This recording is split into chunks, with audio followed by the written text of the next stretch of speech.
been following you closely, although I wasn't very active and actively speaking with you as well. So, but I have been following you, and you have been so persevere and so consistent over your work. Work on not only the course that I took with pleasure, the Broken Heart Cure, but also the Nightingale Dementia. And I admire what you have done and what you're still doing for people. So my hat, I don't have the hat down, but my hat down for you tonight. And thank you for doing all those work for people around the world that we need that more and more nowadays. So tell us about yourself a little bit. So tell us what you have so long history in UAE. So tell us what brought you here. Oh, what brought me to Dubai in 1976 was just 5 years after the UAE was born. In fact, all the maps still said Trucial Oman, the old spelling Dubai with B-A-Y-Y. And I was in Tanzania. I was teaching in a Archbishop Makarios charity school there, and for 4 years. And well, no money, of course, being a charity school, got minimum pay. I loved it. I loved Tanzania. And being a little bit lazy, I thought, okay, where can I go? I didn't want to go back to UK at all. I'm not very UK centric at all. And where can I go where I can speak Swahili? So somebody said, oh, they speak Swahili in Dubai. Where's Dubai? Okay. Looked it up on the map and saw a job advertised. And as I was leaving anyway via Cairo and Athens and things, I just took a trip, which was a bit scary in those days. All these guys in dish dashers and things, you know, and 1976, I think I was the only woman on the flight. And arriving in Dubai in the old airport, which was just a tin shed, believe it or not, in 76. And I was actually offered a job to be deputy head at Dubai English Speaking School, but I didn't want to teach English kids about Easter and Christmas and things like that. I said, no, I've been teaching kids of other nationalities. And Dorothy Miles was the headmistress and she said, oh, let me go and talk to the sheikh. So she went off to talk to the sheikh and came back and said, yes, he's building a new school and he wants you to be the headmistress. Oh, okay. It was just a hole in the ground still. It wasn't even a school. And that was Al-Ittihad Private School. So I ended up being headmistress of Al-Ittihad Private School, which was the first school for the nationals. So okay, and it still exists, right? It still exists, yes, over in Hamria. In fact, there's another branch over in Jumeirah now. So wow. Yes, and it was the first school to have a bilingual day, half a day of Arabic, half a day of English. But he wanted to have English discipline. He didn't want, kids to just arrive when the parents want to have them arrive and leave when they just want to come. They used to just come and want to take the kids in the middle of the day, It was very interesting, very, very interesting. After several years of that, though, setting up a new school, I was a bit burned out. And that's when I went to do an MA in applied linguistics. And it was during that time that I learned about NLP, which I'll tell you more about. But anyway, when was that? Which year? 1984, 85. 84. So this is when you started learning it. Okay. And it was starting developing, I guess, through that time or earlier. Very little in the world at that time. Actually, it was only one book. So anyway, I came back. I was recruited to I was teacher training for the Ministry of Education employed by Oxford University Press. And I was going around with the inspectors of schools, teaching the teachers how to teach and how to teach English, etc. Then I was recruited for helping to set up the new higher colleges of education. So Al Ain Women's College and Abu Dhabi colleges were the first ones. So I was in Al Ain for a year, teaching at Al Ain Women's College. And then I was then the curriculum writer for the English language. Then I was recruited by Zayed University, by which time I decided to make my hobby what I wanted to do. I didn't like the way education was going when it started just being numbers and grades, and I lost heart having to teach teachers to teach things I didn't even believe in myself. You know, and it just became a numbers game, and teaching people to go to university and teaching kids to go to college, which is, it's not what people are for. It's about finding their passion. It's about finding, even as young kids, if they're passionate about gardening, encourage them to be a gardener. Hey, they could be a TV gardener. They could be designing worldwide beautiful gardens for Kew Gardens or whatever. You know, it doesn't mean that they're just going to be, you know, have a big picture like they have, rather than tell them, no, you've got to go to university and learn history or something. And then I couldn't do it anymore. But I had this strong hobby in NLP, hypnosis, EFT. I learned all these things, which I thought we should be teaching kids to use in schools. So yes, I opened the first wellness company in the UAE. Yeah, and this was in was in which year? 1996. And yes, I was seeing people. If I saw 2 people in a week, I was like so delighted, because at least my message was getting through. I was educating people. And now I meet people who immediately want to do a course and they want to see 2-3 people a day. And I was excited to get 2 in a week, because nobody knew anything about the power of the mind and things that I was wanting to help them with. But I was very lucky early on, because it was the locals actually who took me to heart. It was the royal family. I won't say a name, but a sheikh very high up, who said one day, you're teaching people how to use their brain. It says in Quran, if they're learning to use your brain is the most important thing. So once the locals know what you do, the UAE nationals, the work just comes. And so I was working, and then I was seeing clients, and people were saying, you helped me so much to quit smoking, or my broken heart, or my backache, or my teeth grinding, or something, pulling hair. Can you help my mom when she comes on holiday? Yes, of course I can. But she only speaks Russian, or she only speaks French. So then I decided that I needed to teach some people who could do this in different languages. And that's when I started teaching and certifying people to US standards. We'll get onto that a little bit more about standards. Yeah. What facilities were there, Beryl, for wellness and mental health in the 70s, 80s, 90s? Well, very little. It was, as most places, if you hide people away if they have any sort of mental illness. It was very don't talk about it. You didn't see disabled children at all. I remember when I was a school principal, we had a little boy who'd had a lot of work done on his eyes. He was born without eyelids, so he'd had lots and lots of surgeries on his eyes, and he used to go up very, very close to things to have a look, etc. They'd taken him to so many schools that wouldn't accept him because he looked different.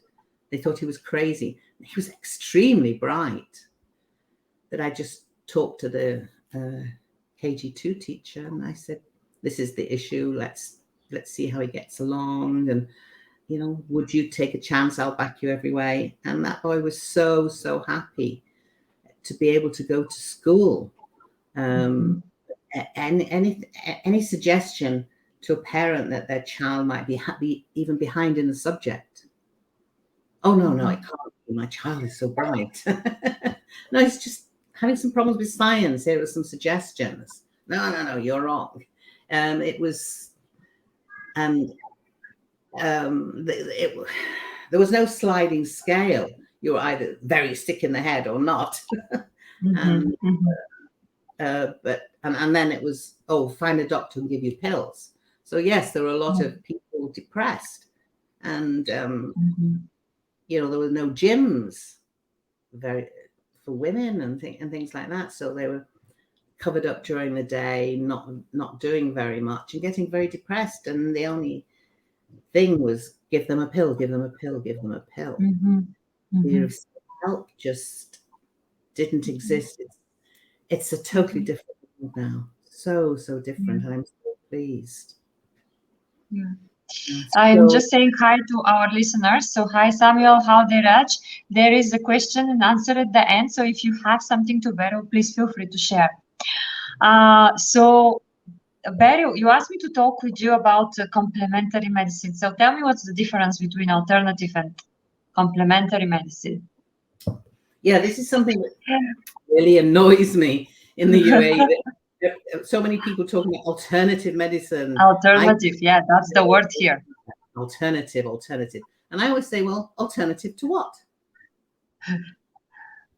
Alternative to what? If it's alternative medicine, it means it's alternative to the doctor. It's alternative to regular medicine. We need regular medicine. All the Reiki in the world. And yes, I studied Reiki way back in the early 1990s. And all the transcendental meditation, which I learned in the 70s, in the world will not fix a broken leg. You still need the doctor. If you say you're teaching alternative medicine, you're throwing away all of normal medicine. And we learn a lot. I mean, if we didn't have doctors, we wouldn't have learned anatomy and physiology and all the things that even backs us up in our wellness work. So the only true alternative medicine is homeopathy. Because if you either follow homeopathy or regular medicine, which is called allopathy. Yeah. We, in the wellness world, we are complementary. We complement regular medicine. So a lot of the work I do, for example, is with dentists. Somebody came the other day because they've been to the dentist. They were very sore, clicking in here, and the dentist just said, it's stress. There's nothing I can do. Your teeth are fine. Stress. Well, what can I do? You see, what's happening is she's clenching her teeth. All the stress just can't happen again. I've got to be tough. And that set off all sorts of things here, neurological problems here. So if you're saying you're alternative, you will never get references from doctors. Don't go to doctors to get referrals because you're saying you're alternative to them. We're not. We complement the work they do, and they complement the work we do. Absolutely, I agree with that. We need each other. We need each other. And some of my best referrals have been from doctors. Some of my best clients are doctors, nurses, and people like that, because they know that we work with them. So be careful how you describe yourself. Get yourself educated in how you're describing yourselves if you're out there in the complementary medicine world. Yeah. Because I still see on forums people asking questions about this or that, and there'll still be people saying, well, tell them to take vitamins this or vitamins this. Then you are prescribing, and we should never prescribe, and we should never diagnose. The minute you say, I think this is because of a past life, you are diagnosed, and you can be sued. It's as much a doctor saying, I think you've broken your leg. Now, he can do that. He can diagnose. We're not allowed to. So never diagnose, or I think this is because your father was like this, or that's because your mother was like this. The minute you do that, you're diagnosing. And yes, you should be sued, because those suggestions stick. I have people coming all the time. Oh, I went to a hypnotist before, and she said it must be a past life. Yeah. Now they're stuck with that idea. And what if it isn't? Yeah. Just sticking an etiquette. Yeah. Idea? Something. Yeah. So, unfortunately. yeah. And then they're prescribing things like, oh, I think you should take magnesium. I think you should take this. I think you should take that. Well, they're not a nutritionist. They're not a doctor. Yeah. They could say, talk to a nutritionist about magnesium, talk to some, your doctor about this, or check this out. But please, please do not diagnose, and please do not prescribe. Yeah, absolutely. So tell me in this regard, so how important do you think it's accreditation now, the accreditation bodies outside UAE in ensuring standards? And now that's a hot topic in here as well. So what is accredited and what is not? Well, the world we live in is not an there are accreditation bodies, and I was tempted to set up an accreditation body for the Middle East, which I could do. The National Guild of Hypnotists. Yeah. Everybody pay me $50 a year, and I'll give you a certificate, say you're accredited every year, etc. It's just a money-making machine. There are so many of these accreditation bodies that mean nothing. They're being set up all the time. When I started, there were no accreditation bodies in the UK, for example. In the US, there was just the National Guild of Hypnotists, which is the longest. It's well over 60 years now, getting on for 70 years as a standards body. It does have ethics, it does have standards, it can be improved, but it will step in if you're taken to court and you have followed the ethics. That will stand by you. They have a union. They have professional publications every couple of months, and the hypnogram. And am I saying it's perfect? No, but it actually gives you something back for your buck, which many of them don't. They just join every year just to have an emblem on your website.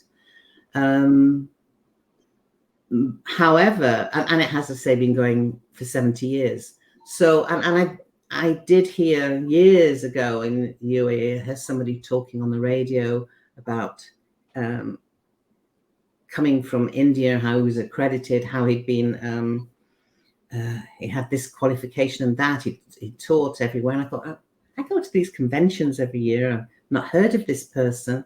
So I did some Googling, and I knew the person who taught him in California, and he just trained, gone off to India, set up a school and an accreditation body, given himself a PhD, and was now teaching. I mean, that's the sort of accreditation that I hear of people coming to UAE and following around the world. And yes, there are lots of people who learn something like Reiki this week and they're off teaching it next week. So people don't they don't follow up on the history of people. You know, Facebook, you can say, oh, I've done this or done that, but then where's the history there? Check out history. Look at where it is, because that is the thing that I've seen as being the only one in the entire Middle East when I started, to seeing a plethora of people who come and they think, oh, it'll be nice to work, but I don't want to work for somebody, or I don't have the languages, or I don't have the skill set to work with somebody. The competition is hot there. So I'll do a little course and I'll do this. I'll do a little course and do that. You've seen this, VR. You've been here. So tell us, please, what recommendations you have for all of us that are looking to be accredited in a way, so in UAE, so people like you. Of course, we follow authorities like you that has the long history, but tell us what is the most important in order to find the best one. Well, even back in the 1990s, Anne Cook and I got together, and there were, I think there were 5, 6, 7 of us doing sort of complementary medicine stuff. So we used to meet monthly and discuss each other's therapies, teach each other what we did. And it wasn't competitive. It was very, because there were so few, and we were all sort of beating this drum to see if we could teach people that there are alternatives to psychologists and psychiatrists. And this was even before gyms like fitness first started.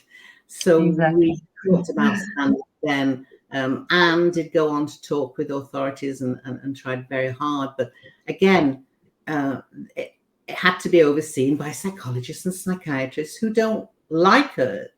Well, they can see the holes that I've just been talking about, that we're not truly a profession. They can see that there are people who one day are accredited and then the next day teaching and things like that. So I don't blame them for saying this is not a proper profession. It doesn't have standards, worldwide standards. So, but the best thing is not to join the little thing of India or the little thing of Malaysia or the little thing of South Africa. Make sure you join something like the National Guild or the International Medical, Dental and Hypnosis Association, where they are, again, they're not perfect, but at least it's something that's been going for a long time, and they are slowly doing their best to have standards, to have ethics, to check on memberships, to make sure people are keeping their credits up every year by attending courses, by keeping up to date and things like that. Because, amongst doctors, for example, there is an international standard. Yeah. And if they're not met, you sue them. I'm famous for doing that. I sued a doctor in Dubai. It took me 6.5 years to sue the doctor, but I won. The first person to sue a doctor and a hospital and win, because they maimed me for life. And we should be upheld to the same standards. But we don't have the ethics. So it's a sort of woo-woo land out there, and there are a lot of people who are not even they tend to say, "Oh, I'm spiritual, I'm working on this side." Well, yeah, but you're also saying you're going to heal that person's tinnitus or something, and you can't imagine going to a doctor with a broken leg or blood gushing out of you and saying, "I want a spiritual doctor." No, you want the doctor that comes. Exactly. Got the knowledge and the skills and the attitude to get it done fast, quickly. We don't ask doctors for guarantees. We don't say how long do I take this for, and do you guarantee I will be better later? They'll say, well, we'll put you on this antibiotic and watch this for 3 weeks, and then we'll see how you're doing, and we'll check the rest of the body, because they want to be holistic too. But you'll still get people saying, "Oh, I recommend," which is a diagnosis, 3 sessions or 6 sessions, and you can have a package of 3 or 6. When doctors see this, they think, that seems a bit dodgy to us. It just seems like people wanting money for nothing. Exactly. So it's like it's recommending something on a package base rather than on individual base. Yes, so because everybody is different as well. It sounds like going to your gym. Or on some sort of package deal. It doesn't sit well with doctors. I'm being controversial here. I know a lot of people will probably come on to see you via, and they're all very woo-woo and things, but it's time to be controversial in our field, because people are watching us and they're saying, how can these people do this? My friend last year, she was a beauty therapist. This year, she says she's curing cancer with NLP and hypnosis. It can't be, you know. Let's face it, when I learned all of these things back in the 80s, I never thought it was going to be my profession, ever. I didn't know somebody who did this sort of work full time. It just didn't exist very much. Stage hypnotists. There are a few. I'm so glad I found Gerald Kine. It's the best thing I ever did. You know, I find a good person and I say, well, who taught that person? And who taught that person? Who taught that person? Now I've got to study with, you know? So tell me here.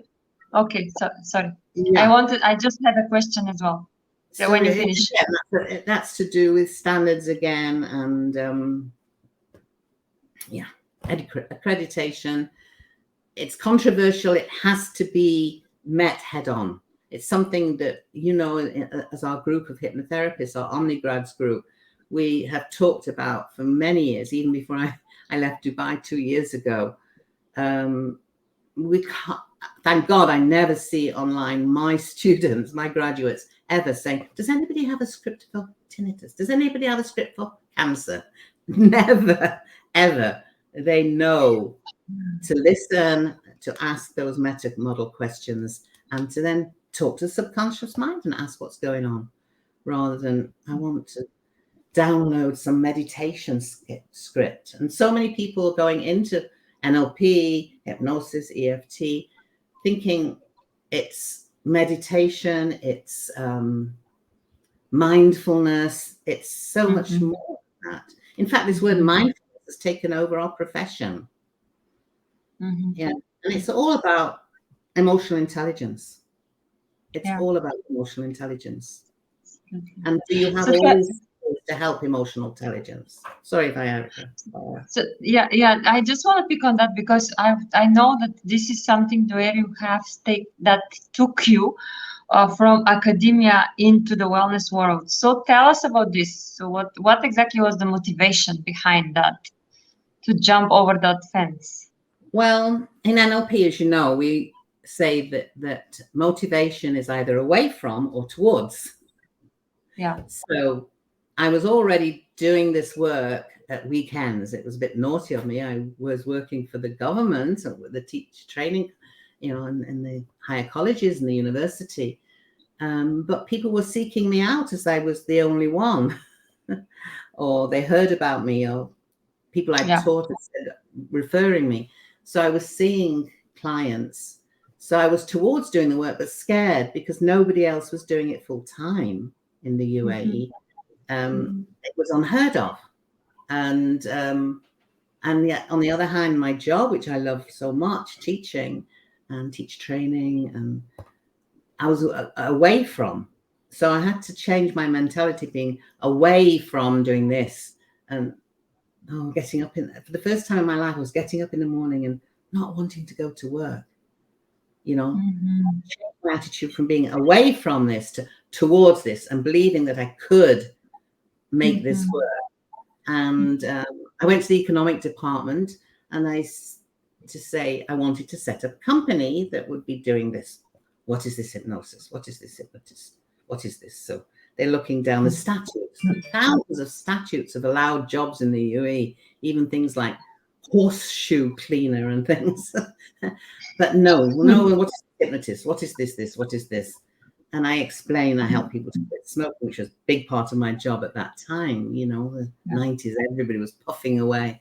And I help people to take control of their weight. And, you know, if they can't fast during Ramadan, I help them to have that strong mind to help them to fast and things like this. I was, again, talking in their language. And they said, oh, this is good. It says in Quran, we must learn to use our brain, because our brain is everything. I said, yes, I'm a teacher of the brain. Oh, this is very good. But we have teacher, we have coach. I said, yes, I'm a coach of the brain. And that's how I got recognized as a brain coach, which takes me to what I'm doing now, which is brain coaching for dementia and Parkinson's and neurocognitive diseases. Again, I'm always like pushing the barriers. people said, you can't do this, you can't do that. Let's see. Yeah. You know, like, oh, you can't do hypnosis with schizophrenics or epileptics or anything like this. Well, let's just see, you know, what happens if the doctor is present and, you know, the psychiatrist is present and I'm working with them. So I've always pushed myself outside those because, let's face it, that's what the early pioneers did.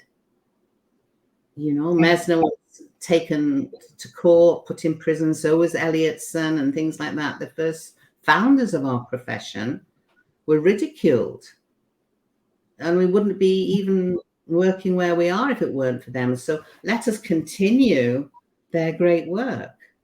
So in a way, I'm still the academic that likes to do the research and likes to push things. And yet I'm working in the wellness industry, which, let's face it, at last, in the last 5 years, has got some recognition. And during COVID, a huge recognition. Absolutely. Unfortunately, there are some sides that get more recognition than others, and they sort of able to pump it more. And that's things like the mindfulness people. But if people really understood what mindfulness was and with the big picture of things, they would realize that it's actually self-hypnosis. And that if you go into our science side rather than the woo-woo side, you'll find so much evidence-based case studies. And as you know, I'm passionate about case studies and getting them out there so that people can know what we can do. Yeah, we who keep up our accreditation, keep pushing the barriers, who ask the difficult questions. And challenge a lot. So anything that it's set up is asking the difficult questions. Asking the questions that I put in today, looking at how to make it a profession. Remember, a couple of 100 years ago, doctors were going at night to the graveyards and digging up bodies so they could study skeleton. You know, they were doing illegal stuff in back streets so they could learn the things that now they learn as students. And if we don't push those barriers, we're actually holding ourselves and our clients back. And we still get teachers teaching, oh, don't work with epileptics, don't do this, don't do that, because of their fears, or just because they were taught that. So I was taught this, so I don't do that. So I don't do that, rather than, I wonder why not. Is it because they were scared? I remember a couple of years ago, maybe you were there, I was teaching a one-day course on rapid and instant inductions. And one gentleman, I don't think Nitin minds me saying his name, came all the way from India to do that course with me because he didn't believe a woman could teach rapid and instant inductions. He's a great friend now. Yeah. He didn't believe a woman and could he do had it. to believe it then. So what's that? But there are still people saying, oh, they're dangerous. No, it's just that the person who taught you didn't know how to do them. Exactly. Yeah. Or they would have taught you. Yeah. Whereas, you know, on my courses, second day of the course, they're doing rapid inductions. Within 3-4 days, they're doing instants. Because absolutely. Let's work fast. Yeah, it's much more practical and solution based rather than, you know, theory and long lectures on something. Definitely. So tell us a little bit about what do you see as future trends in therapies in UAE and all around, so everywhere, I would say. What I see and what I'd like to see, probably quite different.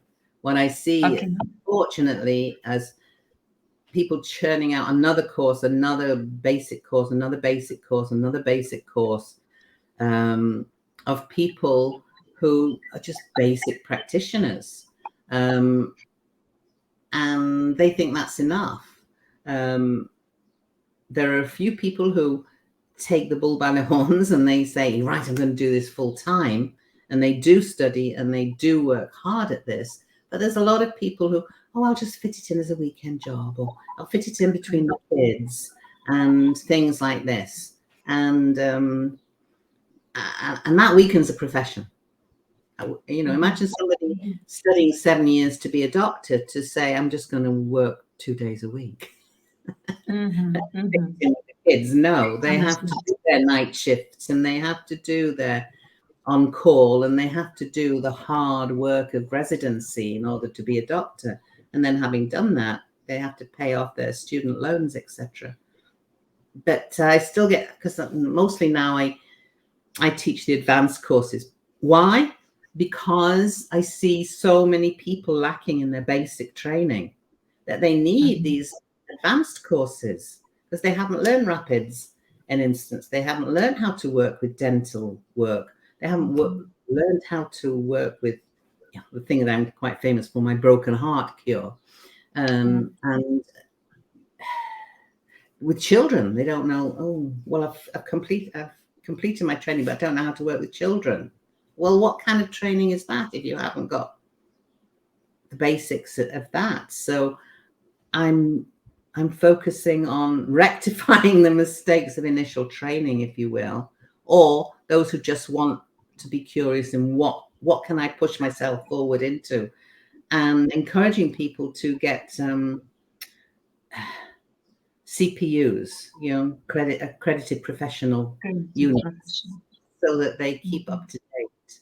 For example, if you join a proper accreditation body, they will demand that you get those. Unfortunately, there are some who call themselves an accreditation body, but they're demanding that you only get CPUs through them, which of course gives them more business. So I've done level 1, now I have to do level 2, now I have to do level 3, now I have to do level 4. There's no level 1, 2, 3, 4 in being a doctor. You are a doctor, you're not a doctor. That's the way it is. They do specialist courses and they do keep up to date as science gives us more information. How do I know so much about this? I was married to a doctor. You know, later, I met him in the late 80s, got married in the early 90s. So I was fortunate to work with doctors, and we went out socially with doctors. So I was continually being grilled about my profession by skeptics, and it sort of sharpened my tongue, sharpened my mind a lot, because I knew I would meet such people. But in convincing them, I got referrals. So I don't know who they refer to now. There needs to be some trailblazers out there. I spoke at dental conventions, OBGYN conventions, orthopedic conventions. I really pushed myself to do a lot of free talks explaining how the brain works, what we do that's different from a psychologist and a psychiatrist. I spoke to psychologists and psychiatrists. Some of them came on my courses.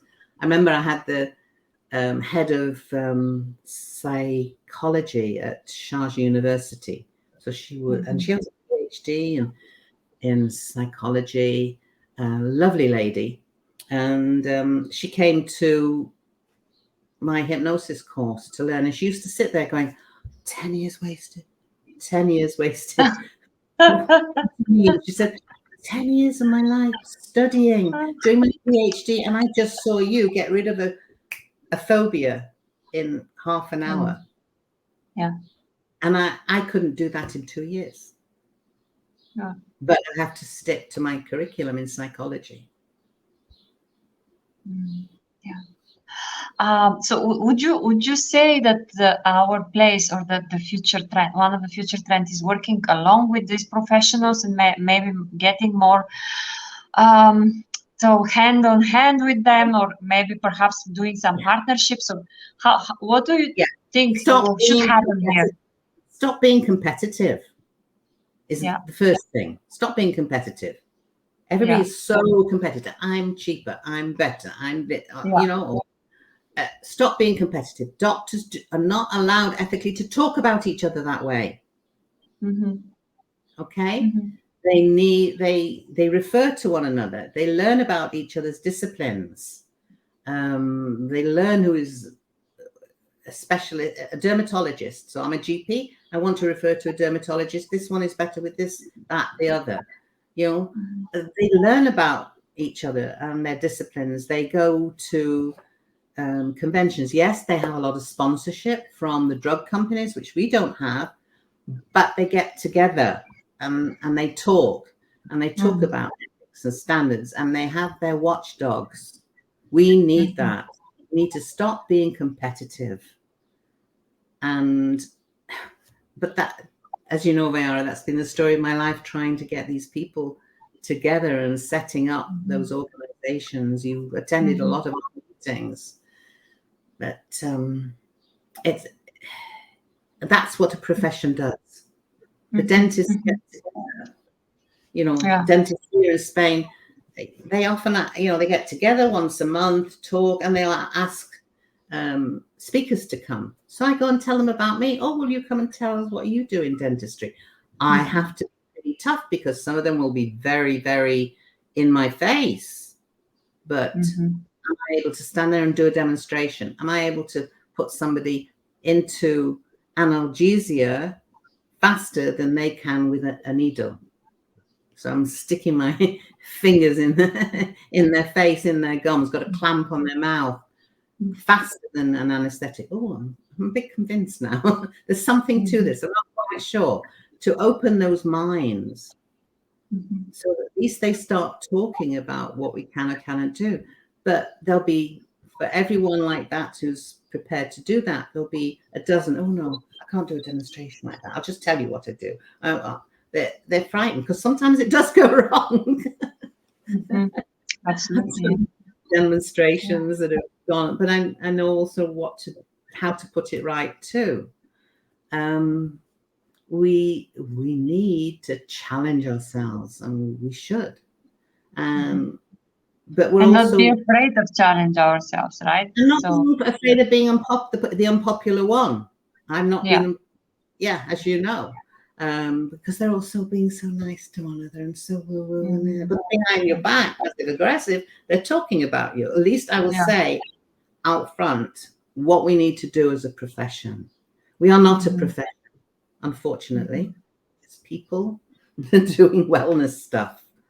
And because there are a few gurus out there, some doctors like Deepak Chopra talking the same sort of language, we tend to think that we're on the same level as them. But look at Joe Dispenza. In the end, he was just a chiropractor who then went into different areas. At least say that, But suddenly everybody's an expert, and we need to refer. We need to help one another. Now, we still have a small group who still believe that, who've kept on to those principles in our NGH group in the UAE. We have, I think you're a member, a group of NGH members, National Guild of Hypnotists members in the UAE, and they meet regularly, which is part of keeping up their CPUs, but also learning about one another. And we're not afraid to refer. And we have people who speak different languages, which is wonderful. Yeah. I would encourage our viewers for tonight, so also to check that out and connect with you or with myself if they want to connect in terms of NGH Dubai.